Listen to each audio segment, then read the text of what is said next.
আজকে আমি রান্না করলাম শুটকি মাছের তরকারি, সাথে ছিল বেগুন আর আলু। বাড়িতে কিছুই ছিল না রান্না করার মতো, এজন্য ভাবলাম যে শুটকি মাছগুলো আছে এইগুলাই আজকে রান্না করি। যেই কথা সেই কাজ, এই বলে শুটকি মাছগুলো বের করে নিলাম। আর বাড়িতে আলু ছিল, সাথে কিছু বেগুনও কিনে আনলাম। তারপরে এই তো বসে পড়লাম শুটকি মাছগুলো কাটার জন্য। এই শুটকি মাছগুলো আমি প্রায় 15-20 দিন আগে করে রাখছিলাম। আর এই মাছগুলো আমি কিনছিলাম আমার এক ভাসুরের কাছ থেকে। তো এই মাছগুলোর দাম অনেক ছিল।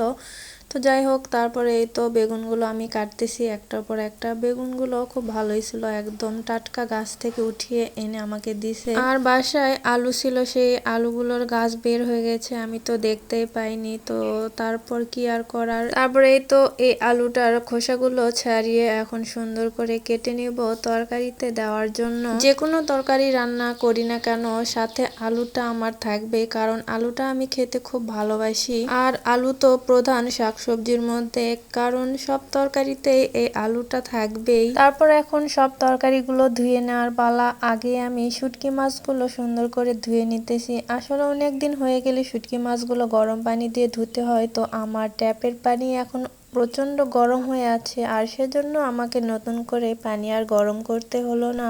আমি এই ট্যাপের পানি দিয়ে এই শুটকি মাছগুলো ধুয়ে নিলাম। আর এই শুটকি মাছগুলো টাটকা, বেশি দিন হয়নি, সেজন্য কোনো সমস্যা হবে না। তারপর এই তো তরকারিগুলো সুন্দর করে ধুয়ে নিতেছি। আর দুপুরের টাইমে আমার ট্যাপের পানি প্রচন্ড গরম হয়ে থাকে, সেজন্য পানিতে হাতই দেওয়া যায় না। পরবর্তী ভিডিওতে আপনাদেরকে দেখাবো কিভাবে আমি এই শুটকি মাছ রান্না করেছিলাম।